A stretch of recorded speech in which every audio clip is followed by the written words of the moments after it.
오늘 우리에게 주시는 하나님의 말씀 봅니다. 에베소서 4장 13절에서 14절 말씀 한 목소리로 봉독하겠습니다. 시작.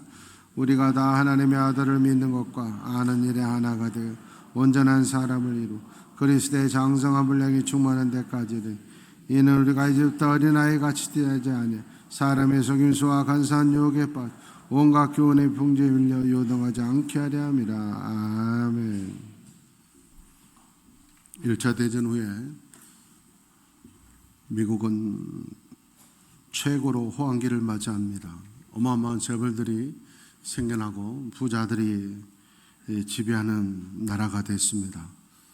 그 부자들이 심지어 세금도 한 푼도 내지 않고 모든 걸 다 가졌던 시대였습니다.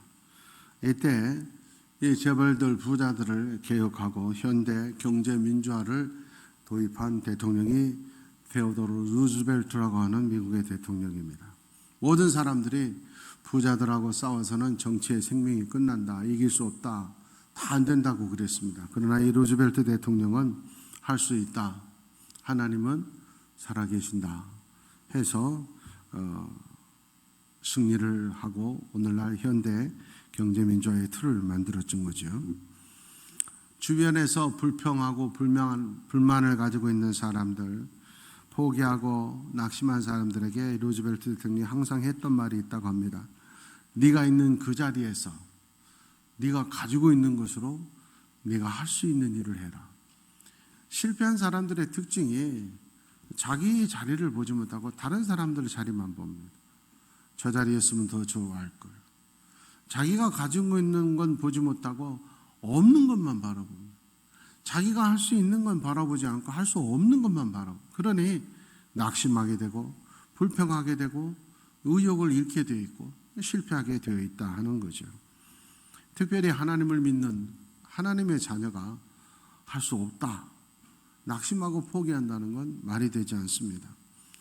피곤한지 말지니 낙심하지 않으면 때가 되면 거둔다고 분명히 약속하신 줄 믿습니다. 분명히 할 수 있다고 하는 겁니다. 오늘 성경은 우리에게 말합니다.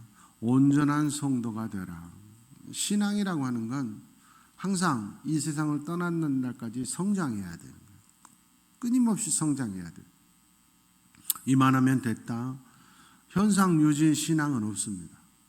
신앙은 마치 비행기가 하늘을 향해 올라가는 과정과 같습니다.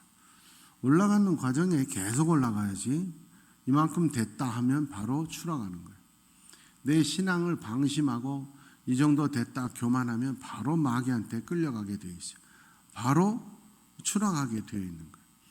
그러면 우리가 죽는 날까지 온전한 성도가 되기 위해서 계속 노력을 해야 되는데 마귀는 그걸 자꾸 끌어내리는 거예요. 이만하면 됐다, 이 정도면 됐다. 그래서 안타까운 건 많은 성도들이 신앙이 성장하는 것이 아니라 처음에는 믿음을 가지고 좋게 시작을 했는데 신앙이 성장하지 않고 머무르는 그런 안타까운 성도들이 참 많다고 하는 거예요. 오늘 그런 성도들의 모습을 성경은 세 가지로 표현하고 있습니다. 첫 번째가 어린아이와 같은 성도의 자리에 머물지 말라. 어른 같은 성도로 자라나야 된다. 이걸 온전한 성도로 표현하고 있어요. 어린아이는 날 때는 기쁨이 대상이 되지만 남에게는 아무런 도움이 되지 않습니다. 짐이 됐으면 되지. 어린아이가 돈을 벌 리 없고 어린아이가 인류에 기여하는 일을 하지 않아요. 자라나야 돈을 벌어서 가족을 부양하고 많은 사람들을 이롭게 하고 자기가 주어진 범위 내에서 세상을 위하여 책임과 의무를 감당하는 거죠. 그래서 어린아이에 머물면 항상 대접만 받는 거예요. 어린아이에 머무는 성도들 보면 교회에서 항상 하나님 앞에 예배하고 기도할 때 뭘 주십시오, 주십시오, 고쳐주십시오, 더 주십시오. 평생 어린아이로 끝나는 거예요. 그게 아니라 하나님, 어른 성도가 되면 이제는 제가 뭘 할까요? 하나님, 제가 어떻게 하면 기뻐하시겠습니까? 하나님, 제가 누구를 돌봐줬으면 좋겠습니까? 이런 성도로 자라나야 된다 하는 거죠. 그 비유가 탕자의 비유에 보면 잘 나타나 있습니다. 누가복음 15장 19절에서 24절 말씀에 보면 탕자의 비유가 나옵니다. 한 사람에게 두 아들이 있습니다. 그런데 둘째 아들이 아버지에게 요청합니다. 내 유산 주십시오. 사실은 자기의 몫은 없습니다. 다 아버지의 재산인데 달라는 거예요. 두말하지 않고 아버지는 줍니다. 그런데 이 탕자는 그 유산을 가지고 다 낭비해버린 거예요. 이제는 먹을 것도 없어서 돼지를 치고 있었어요. 그런데 이 둘째 아들이 이제 죽게 된 마당에 체면이 뭐 있고 뭐 이제 더 이상 내가 뭘 내세울 게 있냐. 나는 이제 우리 아버지 아들이 아니다. 그러나 우리 아버지 집에 가서 종살이라도 좀 하자. 종으로라도 좀 나를 먹여줬으면 좋겠다. 이런 생각을 갖습니다. 그리고 집을 향해서 가는 그 아들의 마음이 얼마나 괴롭겠습니까? 얼마나 후회됐겠어요? 얼마나 풀이 죽어서 걸어갔겠어요? 그런데 집이 아직 먼데도 불구하고 아버지가 먼저 달려와서 그 아들을 안고 목욕을 시키고 좋은 옷을, 좋은 신발을 신기고 손에 가락지를 끼웠다 하는 내용입니다. 아직도 집이 먼데도 아버지가 먼저 달려왔다는 건 그 아버지는 이렇게 불효자식인데도 불구하고 그 아들을 항상 그리워하고 아들을 향하여 눈을 돌리고 있었다는 거죠. 그래서 아버지는 너무 좋아서 송아지를 잡아라. 잔치를 하자고 합니다.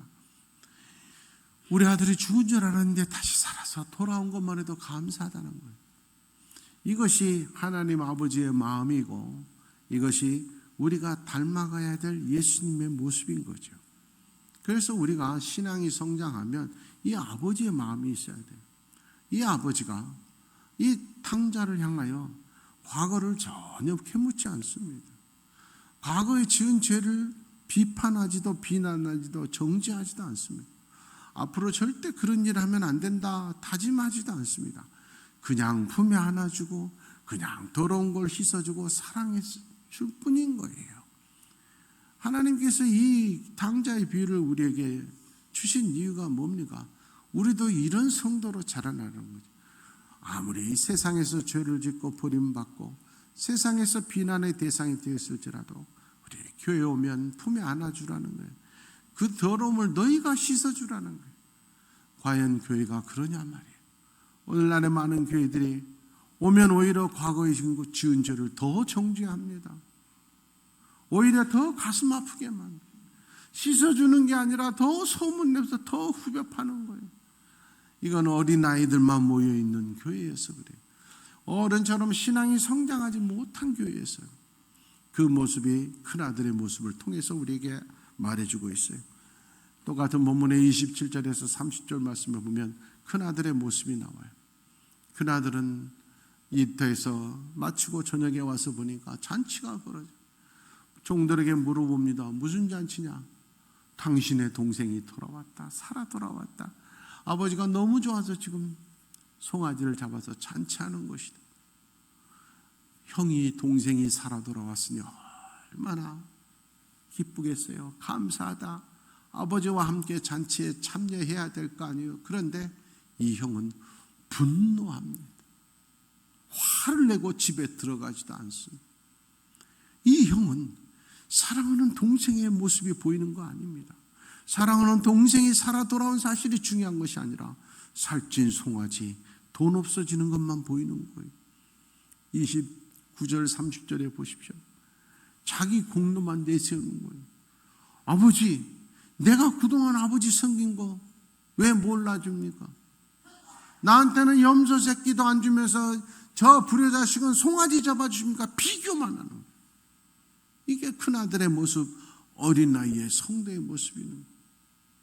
더 기가 막힌 건 30절에 말하는 거예요. 저 아들은 동생이라고 말도 안 했어요.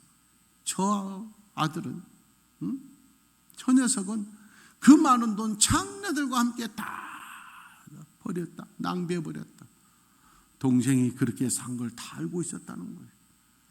그러면서도 아버지가 동생을 그리워하며 사랑하는 아들을 그리며 눈물 지으며 항상 창문을 열어놓고 보고 있는 아버지의 마음은 전혀 헤아리지 않고 자기 생각만 하고 내 공로 자랑하고 비교하고 남의 잘못 지적한, 여러분 그 모습이 훌륭하고 똑똑한 사람의 모습이 의인의 모습이 아니라 어린아이 같은 모습이라는 걸 아셔야 돼요. 남의 잘못을 지적하고 비판하고 내 공로 자랑하는 게 어린아이라 그래요. 어른은 자기 공로 자랑하지 않아요. 하나님이 알고 계시기 때문이에요. 어른은 다른 사람 정죄하지 않아요. 하나님 나에게 씻어주고 품에 안아줄 기회를 주셔서 감사합니다. 이게 어른의 모습. 하나님이 우리에게 원하시는 온전한 성도는 바로 이런 아버지와 같은 마음을 가진 성도인 줄 믿습니다. 사랑하는 여러분, 다른 사람의 잘못을 지적하거나 비교하지 마십시오. 내 공로 자랑하지 마십시오. 주님께서 우리를 용서해 주시고 품에 안아주셔서 오늘 우리가 이 자리에 있는 거예요. 우리 중에 어느 누구도 다른 사람 비난하거나 비판하거나 청지할 자격이 있는 거 아니에요. 우리 아버지께서 사랑해 주셨고 씻어 주셨고 품에 안아 주셨기 때문에 우리가 살아있듯이 우리 여천교회는 어떤 잘못과 죄악을 저지른 사람도 와서 다시 용기를 내서 시작할 수 있는 교회가 되기를 원합니다. 그 사람의 과거는 주님도 다시는 기억하지 않는다고 했어요. 주홍같이 붉은 죄를 지었을지라도 눈과 같이 회개해 주신다고 했어요. 예수님이 깨끗하다고 인정해 준 자를 누가 청지할 수 있겠냐. 내일을 바라보며 하나님이 기뻐하시는 사람의 모습을 상상할 수 있기를 원합니다. 그런 온전한 성도들의 교회가 되기를 축원합니다. 두 번째로 어린아이와 같은 성도는 누구냐? 사람의 속임수와 유혹에 빠진 자들이 되지 말라 하는 거예요. 여러분, 불효자식이 누굽니까? 부모 말보다 친구 말을 더 잘 듣는 게 불효자식. 생각해 보십시오. 나를 낳아주고 키워준 부모가 더 올바른 말을 하지. 부모님은 거기 가지 말라 그러면 그게 나한테 올바른 말이에요. 그런데 그런 부모 말은 안 듣고 친구 말 듣고 가는 거예요. 이게 불효자식. 불효자식의 길은 뻔해요. 망하는 거예요. 내 부모를 공경하라. 이것이 땅에서 잘되고 장수한다. 부모에게 효도하는 사람이 땅에서도 잘되고 건강하고 장수한다. 역으로 말하면 부모의 마음을 아프게 하는 사람은 땅에서 망한다는 거예요. 잘된 것 같지만 곧 통곡할 날이 온다는 거예요. 여러분, 명심하셔야 돼요.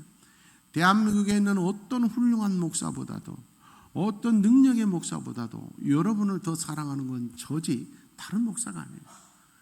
담임 목사가 얘기하는 게 여러분을 위한 일인 거예요. 그런데 담임 목사 말 듣지 않고 다른 사람 말을 더 잘 듣는다. 이건 잘못된 거예요. 이거 흔들리는 거, 흔들리는 거. 그러면 안 된다 하는 거예요. 서가 유혹에 넘어가는 거예요.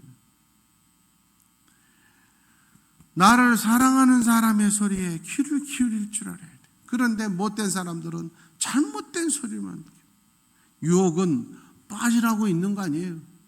물리치라고 있는 거예요. 유혹에 빠지면 망하는 게 뻔해요. 유혹을 물리쳐야 돼요. 유혹에 빠지면 끌려다니면 반드시 통곡할 날이 옵니다. 심는 대로 거둔다 그랬어요. 명심하셔야 돼요. 특별히 하나님의 사람들에게 심판은 두 가지. 하나는 천국과 지옥의 심판, 두 번째는 이 땅의 심판. 이 땅의 심판은 뭐냐? 나이 들어갈수록 의인의 자녀들을 통하여 하나님이 심판하신다 그래요. 하나님이 기뻐하시는 올바른 믿음의 길을 가는 자들은 자녀들이 갈수록 잘 된다 그랬어요. 그런데 잘된 자녀들이 잘못되면 내가 잘못된 것보다 더 가슴 아프잖아요. 여러분, 그게 그들이 잘못한 것도 있지만 내 탓이란 것도 알아야 돼. 하나님 앞에서 나에 대한 심판이란 거. 자녀들 잘못됐다고 욕만 하지 말고 비판만 하지 말고 한숨만 쉬지 말고 내가 회개해야 돼요. 명심하셔야 돼요.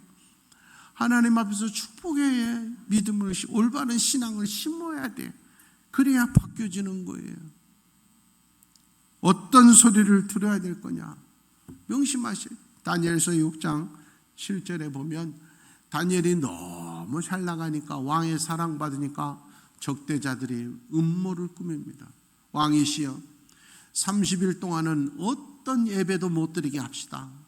어떤 자리에서도 절하지 못하게 합시다. 왕에게만 절하도록 합시다. 만약에 왕 외에 30일 동안 다른 데 절하는 사람은 굶주린 사자굴에 넣어 죽입시다.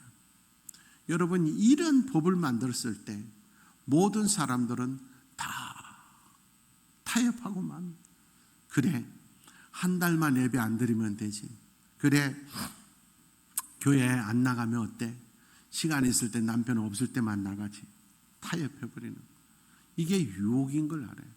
그러나 다니엘은 보십시오.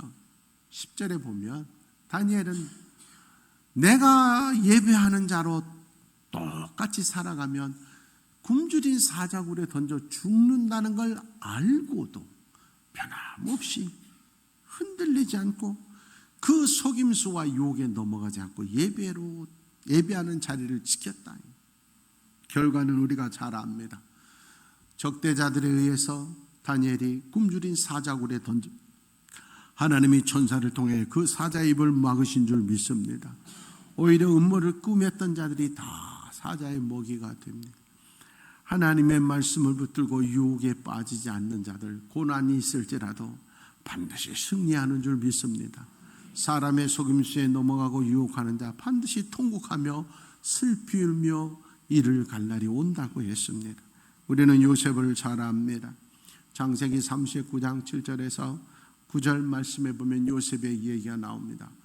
요셉은 어린 나이에 종으로 팔려갑니다. 그러나 열심히 종의 직무에 다 잘하니까 당시 애굽의 왕의 경호실장이 요셉을 종들의 최고로 높은 직에 가장 높은 청지기로 삼아서, 여러분, 이런 귀족 가문의 권력과 가문의 종이 되자면 어마어마한 권력을 가지고, 이런 때에 그 당시에 이 귀족들 부인들은 다 음란했어요.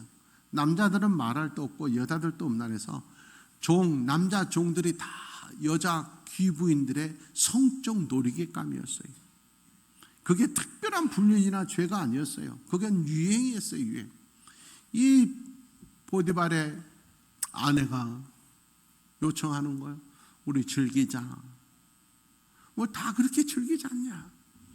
여러분, 이 보디발의 주인의 아내의 말에 들어가면 자기가 가지고 있는 자리 유지되고 또 더 많은 돈도 벌 수 있었을 기회가 있을지도 몰라요. 그러나 요셉은 단호히 거절합니다.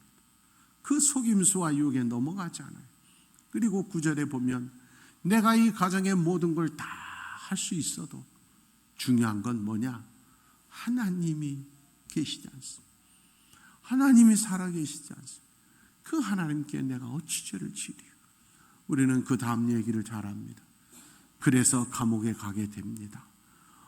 억울하게 죄인이 되고 죄수로 사는 것이 힘들었을지라도, 그러나 그 길이 애굽의 총리가 되는 축복의 지름길임을 믿습니다.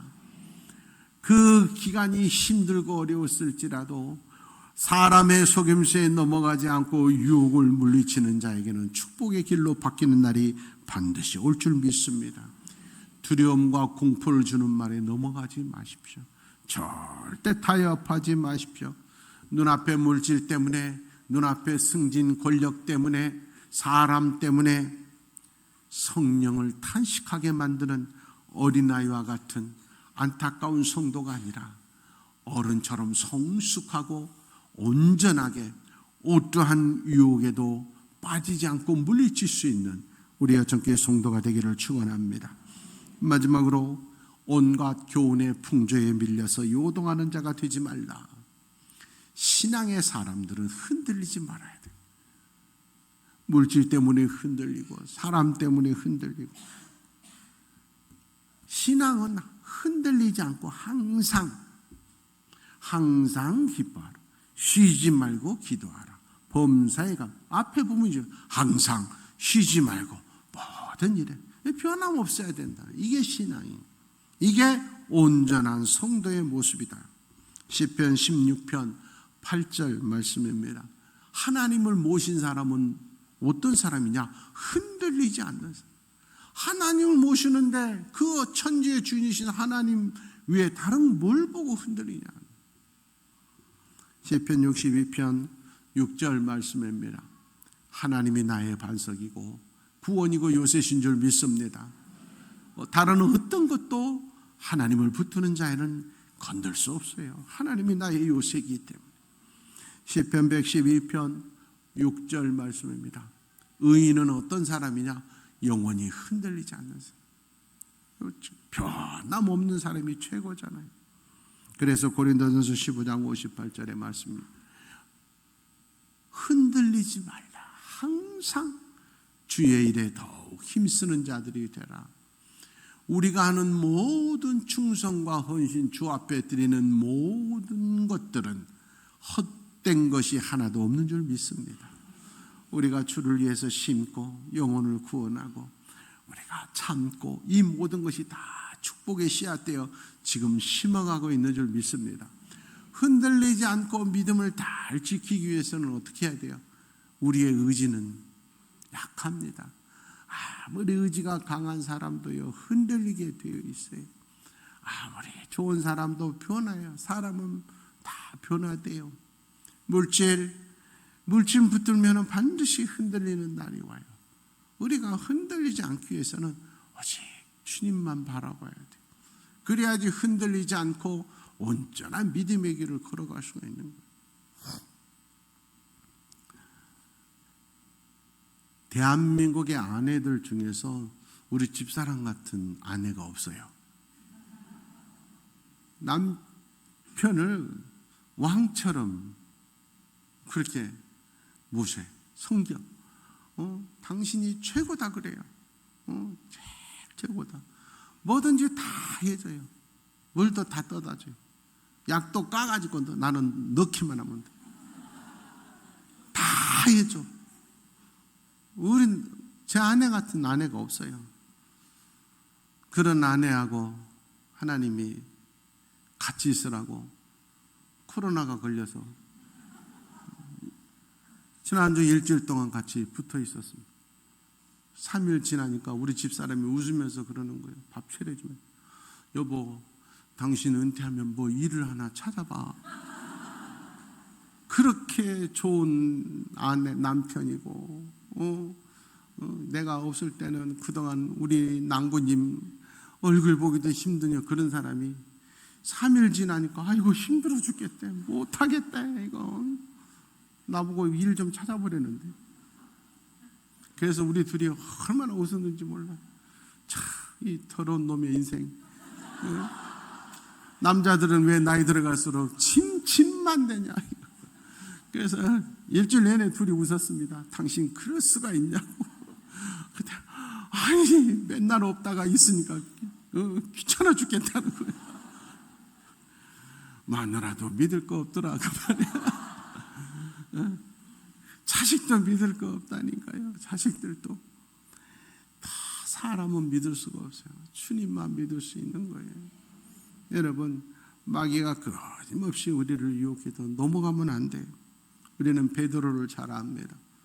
베드로가 보니까 폭풍우 속에서 주님이 바다 위를 걸어오. 주님, 그러면 저도 걷게 해주세요. 예수님이 이리 와라.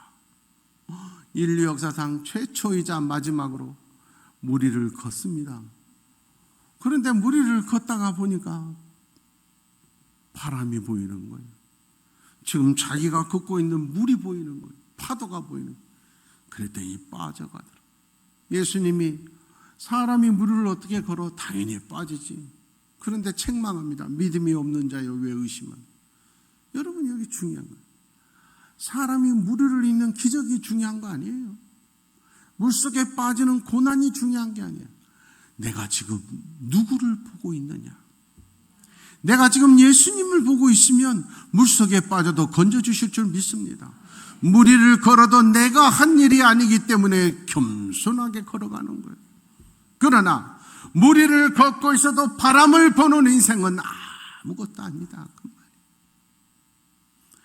하나님의 사람은 능치 못할 일이 없다. 마귀가 자꾸 하나님의 사람들을 낙심하게 만들어. 힘들잖아. 어렵잖아. 안 되잖아. 여기에 넘어가면 안 돼. 제가 몇 번을 말씀드렸죠. 세상에 하나님 은혜가 너무 감사. 우리 교회는 코로나 중에서도 갈수록 교인들이 지금 벌써 예배가 밀려 있어요. 더 좋은 집으로 이사가고 더 넓은 일터로 가고. 할렐루야. 뭐 질투나세요? 아멘은 못 하겠어요? 한 번 더 좋은 집으로 이사가고, 더 좋은 일터로 넓혀지고, 더 축복이 넘치고. 이게 중요한 거예요. 안 된다고 하는 마귀의 말에, 사람들의 말에 동조하면 안 돼요. 어제 싸이라는 가수가 이곳에서 공연을 했어요. 그런데 몇 사람이나 오겠나 했더니 이미 옛날에 다 매진이래. 그래서 제가 기가 막혀서 알아봤어. 제가 이게 티켓이 얼마나 되나. 제일 싼 게 15만 원 4천 원인가 그래. 티켓. 역시 그 정도 가지고는 안 놀래네요. 여러분, 쇼 한 번 보는데 15, 16만 원씩 내는 게 쉬운 일이야? 그런데 표가 없다니까요. 여러분, 되는 사람은 어떤 경우에도 돼요. 안 되는 사람은 다 잘 돼도 안 되는 거예요. 중요한 건 환경 조건이 문제가 아니에요. 내가 문제인 거예요. 내가. 복 있는 사람이 되고 왔겠어요. 들어와도 복을 받고 나가도 복을 받는 거예요. 내가 복 없는 사람은 뭘 해도 안 되는 거예요. 그런데 바보같이 환경 조건만 탓하는 안타까운 성도가 되면 안 돼요. 히브리어를 볼 때마다 하나님이 이래서 성경을 히브리어로 쓰셨나 보다, 그런 생각을 해요. 히브리어에 보면 광야는 미드바르라고 해요. 미드바르, 이게 광야예요. 그런데 하나님의 말씀이라는 단어가 원형이 다바르라고 하는 거예요. 신기한 게 미드바르는 광야, 다바르는 하나님의 말씀. 앞에 미자가 붙으면 이 히브리어는 그 다음에 나와 있는 단어의 장소를 가리키는 거예요. 그러니까 미드바르라고 하는 말은 다바르의 장소라는 거예요. 즉 미드바르는 광야이지만 하나님의 말씀이 있는 장소라는 거예요. 광야는 힘듭니다. 고통스럽습니다. 불편합니다. 어렵습니다. 생명의 위협이 끊임이 없어요. 그러나 그게 전부가 아니라 그곳이 바로 하나님의 말씀이 있는 장소인 줄 믿습니다. 중요한 것은 내가 지금 광야와 같은 환경이다, 이게 중요한 것이 아니라 오늘 이 환경 가운데서도 하나님의 말씀이 들려지는 자는 길이 열립니다. 구름 기둥이 나타나게 되어 있고 불기둥이 나타나게 되어 있고 반석에서 생수가 나오게 되어 있고 하늘에서 만나가 나오게 되어 있는 거예요. 하나님의 말씀을 듣지 못한 것이 문제지, 하나님의 말씀을 보지 못한 것이 문제지, 광야의 고난이 문제가 아니다, 그 말이에요.